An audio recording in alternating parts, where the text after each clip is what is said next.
Hello everyone, welcome back to my channel lotus fiction. कैसे हैं आप सब गाइस? चलिए हम लोग अपनी स्टोरी को स्टार्ट करते हैं। सो गाइस, अब तक हमने देखा था कि वांग जी और विंग शॉपिंग पर जाते हैं और वहाँ पर विंग ने वांग जी के नाम पर एक बहुत बड़ा बिल फाड़ा था और वांग जी विंग को डाउट भी करने लगा था। वांग जी को ये बिलीव हो रहा था कि उसने विंग को इंग्लिश में बात करते हुए सुना। वांग जी जब बिल पे करने जाता है तो वो बिल देखता ही रह जाता है। इतना खतरनाक बिल! वांग जी विंग से पूछता है, तुमने ऐसा क्या खरीदा है? बिल देखकर तो वांग जी के ऊपर जैसे बम ही गिर गया था। विंग वांग जी की तरफ देखकर अपने शोल्डर्स को ऊपर करता है। वांग जी विंग को घूर कर देखता है और उसके पास काउंटर पर जो शॉपिंग बैग्स रखे थे उन्हें देखकर पूछता है, तुमने ऐसा भी क्या खरीद लिया है? इतनी सारी चीज़ें। वांग जी उन सब चीज़ों को चेक करने लगता है और कहता है, ये सारी चीज़ें, ड्रेसेस, ये तो बहुत ब्रांडेड है। तुम्हें ब्रांड का मतलब पता भी है? तुम जानते भी हो क्या? विंग कहता है, मुझे ये सारी चीज़ें पसंद आई तो मैंने ख़रीद ली। मुझे तो लगा ये लोकल मार्केट है तो यहाँ पर ये सब सस्ते में मिल जाएगा, इसलिए मैंने सारा का सारा ख़रीद लिया। मैं वापस थोड़ी ना आऊँगा ना बार बार। तो वैसे ही विंग का ये जवाब सुनने के बाद वांग जी अपने सिर पर हाथ मारता है। इसको मैं अपने साथ इतने बड़े मॉल में लेकर आया, पूरे चाइना के सबसे बड़े नहीं, पूरे वर्ल्ड के सबसे टॉप 10 मॉल्स में लेकर आया और इसे लग रहा है कि ये लोकल मार्केट है। इतने ब्रांडेड कपड़ों को इसने सस्ता समझ लिया। बेवकूफ़ कहीं का! हाँ, क्या क्या इसने कभी मॉल से कपड़े नहीं खरीदे थे? इसका मैं क्या करूं? वांग जी विंग की ओर बस एक लुक देता है और बिल पे करके वहाँ से चला जाता है और सारे बैग्स विंग को ही कैरी करना पड़ता है। विंग हंस रहा था और सोच रहा था, आगे से तो आपको ही मेरे सारे खर्चे उठाने हैं ना, तो अभी से क्यों नहीं? वांग जी जो पूरी तरीके से गुस्से में लाल पीला होते जा रहा था और अभी भी वो यही सोच रहा था कि मैंने सच में इसे इंग्लिश में बात करते हुए सुना था। वांग जी को कुछ समझ नहीं आ रहा था कि वो करे तो क्या करे। ऐसे ही जब वो दोनों वापस जा रहे थे तो रास्ते में ही विंग वांग जी को परेशान करने लगता है कि उसे बहुत भूख लगी है और ये कहने के बाद वांग जी विंग को बिल्कुल साफ साफ मना कर देता है। कार को वो कहीं भी नहीं रोकेगा, सीधा घर जाकर ही रोकेगा। तो विंग कार में ही रोने का नाटक करने लगता है। हाँ, मुझे भूख लगी है और तुम इतने क्रूएल हो, एक बच्चे को खाना भी नहीं खिला सकते, कितने कंजूस हो। वांग जी विंग की जब ये सारी एक्टिंग्स देख रहा था तो उसे विंग बहुत प्यारा लग रहा था। वांग जी के फेस पर स्माइल भी आ गई थी, पर वांग जी अपने स्माइल को शो नहीं करता और विंग की तरफ एरोगेंट लुक से देखते हुए कहता है, ठीक है, मैं तुम्हें खिला दूंगा। एक रेस्टोरेंट में लेकर वांग जी विंग को जाता है लंच करवाने के लिए। वांग जी विंग से पूछता है, अच्छा ठीक है, बताओ क्या खाना है तुम्हें? विंग कहता है, जो भी मिलेगा वो खा लूँगा। विंग एक छोटी सी स्माइल कर के साथ में वांग जी से ये कहता है। वांग जी के दिमाग में फिर से ख्याल आने लगता है, ये कितना प्यारा है। फिर वांग जी सोचता है, ये मैं क्या सोच रहा हूँ, ये और प्यारा। विंग और वांग जी एक टेबल पर बैठे थे और वहाँ पर वांग जी मुंह बनाकर बैठा हुआ था।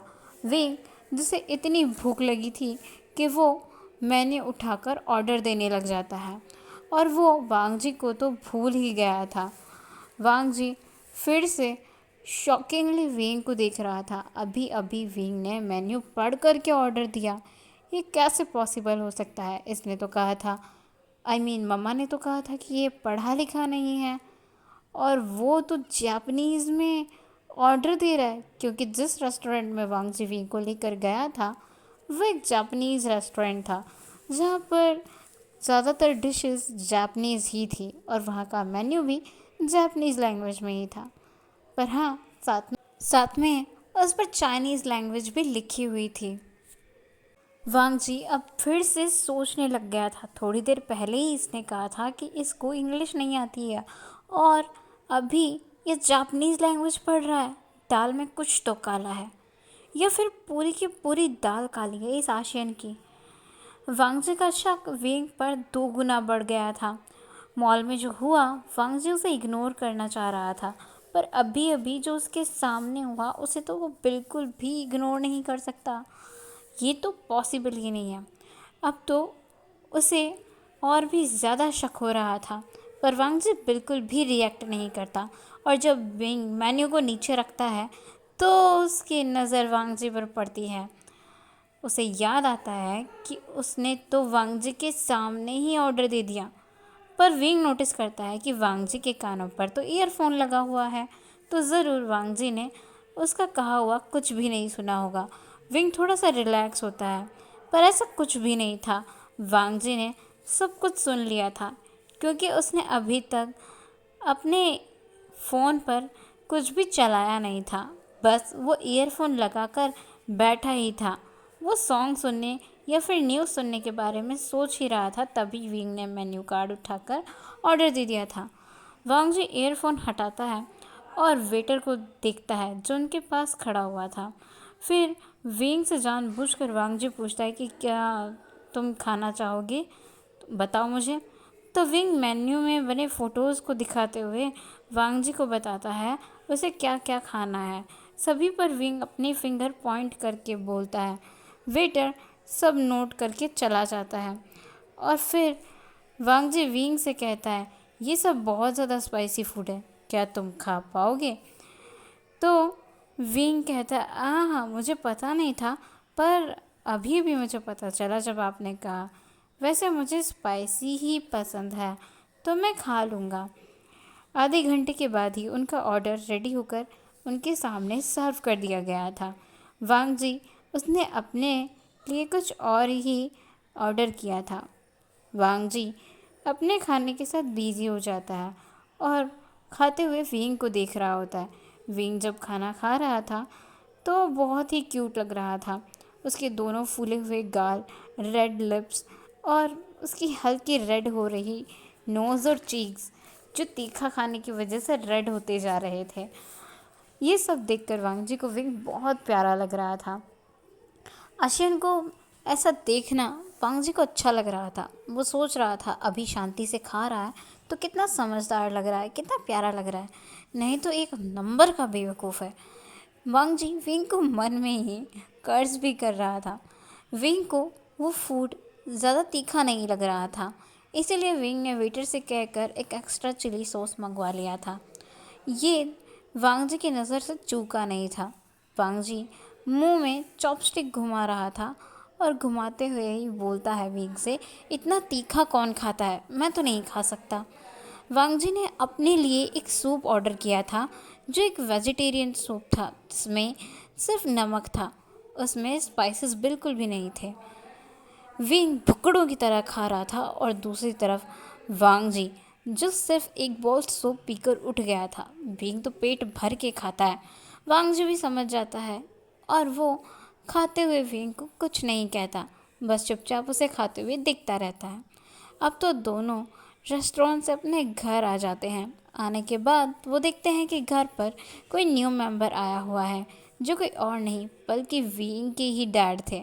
अपने डैड को ऐसे लैंड मेंशन में बैठा देखकर विंग की तो फट के हाथ में आ गई थी, क्योंकि उसे अपने डैड का गुस्सा बहुत अच्छे तरीके से पता था और अभी उसे ये भी पता था कि उसे बहुत बुरे वाली डांट पड़ने वाली है अपने डैड से, अगर उन्हें पता चला कि विंग फिर से शॉपिंग करने के लिए गया था।